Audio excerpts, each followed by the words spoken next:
दृष्टि आइज के audio article programme में आपका स्वागत है। आज का ऑडियो आर्टिकल द हिंदू में प्रकाशित संपादकीय unwise proposal on election commission seeking contempt powers और द इंडियन एक्सप्रेस में छपे लेख election commission seeks powers against contempt के सम्मिलित सारांश पर आधारित है। यह ऑडियो आर्टिकल सामान्य अध्ययन प्रश्न पत्र 2 के शासन व्यवस्था खंड से जुड़ा हुआ है। तो आइए लेख की शुरुआत करते हैं। अवमानना की ताकत और चुनाव आयोग। भारत में कोई महीना ऐसा नहीं बीतता जब कहीं चुनाव नहीं हो रहा होता है। भारत का कोई न कोई क्षेत्र हमेशा चुनावी मिजाज में ही रहता है। ऐसे में स्वतंत्र, निष्पक्ष और पारदर्शी चुनाव कराना बहुत बड़ी जिम्मेदारी का काम है। संविधान ने अनुच्छेद 324 के तहत एक सक्षम संस्था चुनाव आयोग का गठन किया और उसे देश में होने वाले चुनावों के कुशल संपादन का नेतृत्व प्रदान किया है। सुकुमार सेन से लेकर नसीम जैदी तक हर एक मुख्य चुनाव आयुक्तों ने अपनी सर्वोच्च क्षमता का इस्तेमाल कर देश में एक बेहतर चुनाव संस्कृति को विकसित किया है।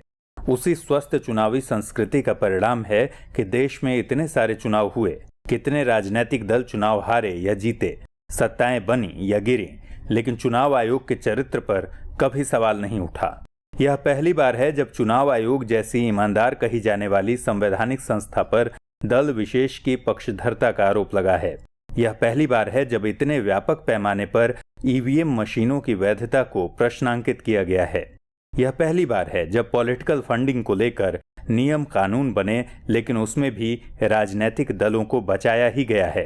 पहली बार ही है कि कुछ राजनीतिक दलों द्वारा चुनाव आयोग की इज्जत को तार-तार करने में कोई कसर नहीं छोड़ी गई। इसलिए यह भी पहली बार है जब चुनाव आयोग ने खुद के लिए अवमानना की शक्तियां प्रदान करने का आग्रह विधि मंत्रालय से किया है। तो सवाल उठता है कि इस प्रकार की शक्तियां क्या चुनाव आयोग को निरंकुश और अधिकारवादी नहीं बना देंगी? न्यायपालिका को दिए जाने वाले इस विशेषाधिकार को यदि चुनाव आयोग को भी दे दिया जाए तो क्या इससे शक्ति पृथक्करण सिद्धांत की अवहेलना नहीं होगी? क्या ऐसा किया जाना उचित होगा?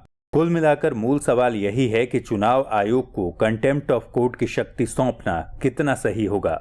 इसके पक्ष विपक्ष के समस्त तर्कों को समझते हुए एक मुकम्मल राय बनाना ही हमारा मकसद है। चुनाव आयोग ने कानून मंत्रालय से कहा है कि उसे अवमानना की कार्रवाई के अधिकार दिए जाएं, ताकि वो बेबुनियाद आरोप लगाने वालों के खिलाफ कड़ी कार्रवाई कर सके। इंडियन एक्सप्रेस में छपी खबर के मुताबिक चुनाव आयोग ने कोर्ट की अवमानना अधिनियम 1971 में संशोधन की मांग की है। चुनाव आयोग ने करीब 1 महीने पहले कानून मंत्रालय को यह पत्र लिखा था। अभी उस पर विचार विमर्श चल रहा है। यदि हम अवमानना की शक्तियों पर बात करें तो यह शक्तियां न्यायपालिका को हासिल है। इसके तहत यदि कोई व्यक्ति, संस्था, संगठन या दल कोर्ट के आदेश की अवहेलना करता है तो कोर्ट उस पर अवमानना की कार्रवाई करते हुए दंड दे सकता है। कानूनी जानकार बताते हैं कि कंटेम्प्ट ऑफ कोर्ट 2 तरह का होता है, सिविल कंटेम्प्ट और क्रिमिनल कंटेम्प्ट। जब कोई अदालती आदेश हो या फिर जजमेंट या कोई डिक्री का तय समय पर पालन न हो तो यह मामला सिविल कंटेम्प्ट का बनता है। अगर कोई शख्स अदालत के अधिकार क्षेत्र को चुनौती देता है या उसकी प्रतिष्ठा को धूमिल करने की कोशिश करता है या उसके मान सम्मान को नीचा दिखाने का दुस्साहस करता है या फिर अदालती कार्रवाई में दखल देता है या खलल डालता है तो यह क्रिमिनल कंटेम्प्ट ऑफ कोर्ट है। इस तरह की हरकत चाहे लिखकर की जाए या बोलकर या फिर अपने हाव भाव से ऐसा किया जाए, ये तमाम हरकतें कंटेम्प्ट ऑफ कोर्ट के दायरे में होंगी। इस तरह के मामले में कोर्ट खुद भी संज्ञान ले सकता है। मामले की सुनवाई के बाद अगर कोई शख्स कंटेम्प्ट ऑफ कोर्ट का दोषी पाया जाता है तो उसे अधिकतम 6 महीने की कैद की सजा या फिर 2000 रुपये तक जुर्माना या फिर दोनों हो सकता है। इस तरह कंटेम्प्ट ऑफ कोर्ट न्यायपालिका की सर्वोच्चता को साबित करता है। तो क्या ऐसे अधिकार चुनाव आयोग को भी मिलने चाहिए? यदि बात की जाए चुनाव आयोग के पक्ष में तो देखना जरूरी है कि ऐसी क्या घटनाएं हुई जिसने चुनाव आयोग को बाध्य कर दिया कि वह अवमानना की शक्तियों की मांग करने लगा। दरअसल विगत दिनों हुए 5 राज्यों के चुनाव और दिल्ली एमसीडी में भाजपा की शानदार जीत के बाद विपक्षी पार्टियों ने ईवीएम की वैधता पर सवाल उठाए थे। खासकर अरविंद केजरीवाल और मायावती ने। हर बार चुनाव आयोग ने जवाब दिया, पर विपक्षी राजनीतिक दलों ने इसे अनसुना करते हुए चुनाव आयोग को बीजेपी की बी टीम तक कह दिया। किसी भी संवैधानिक संस्था पर जिसका 67 सालों का बेदाग इतिहास रहा है, उस पर इस प्रकार की टिप्पणी निस्संदेह नागवार थी। अंत में चुनाव आयोग ने ईवीएम को हैक करने की चुनौती राजनीतिक दलों को दी, लेकिन उसमें भी सिर्फ एक दल आया, बाकी नदारद रहे। इस प्रकार का वाकया एक ईमानदार कॉन्स्टिट्यूशनल बॉडी के लिए सदमा सरीखा है। क्या किसी राजनीतिक दल को यह अधिकार दिया जा सकता है कि एक निष्पक्ष और पारदर्शी संवैधानिक संस्था का मानमर्दन करे? तो फिर कोई राजनीतिक दल, व्यक्ति, संस्था या संगठन यदि चुनाव आयोग पर लांछन लगाता है और उसे साबित नहीं कर पाता, तो क्या उस पर दंडात्मक कार्रवाई नहीं की जानी चाहिए? जाहिर है कार्रवाई बिल्कुल होनी चाहिए। दूसरी बात यह कि चुनाव आयोग ने पाकिस्तान, ईरान, लाइबेरिया और वेनेजुएला जैसे देशों का उदाहरण देकर अपनी मांग को जायज ठहराने की कोशिश भी की है। मौजूदा हालात में एक पक्ष चुनाव आयोग की इस मांग को जायज बताता है, जबकि दूसरा पक्ष इसे गलत करार देता है। चुनाव आयोग की मांग को सही बताने वाले लोगों का तर्क यह होता है कि चुनाव आयोग देश की एक सर्वोच्च संवैधानिक संस्था है, इसलिए इसे भी अपना बचाव करने के लिए सरकार की ओर से कोई न कोई हथियार दिया जाना चाहिए, ताकि कोई भी व्यक्ति इसकी छवि को खराब करने से पहले 2 बार जरूर सोचे। चुनाव प्रक्रिया में शामिल होने वाले लाखों लोगों का भरोसा चुनाव आयोग की विश्वसनीयता पर टिका होता है।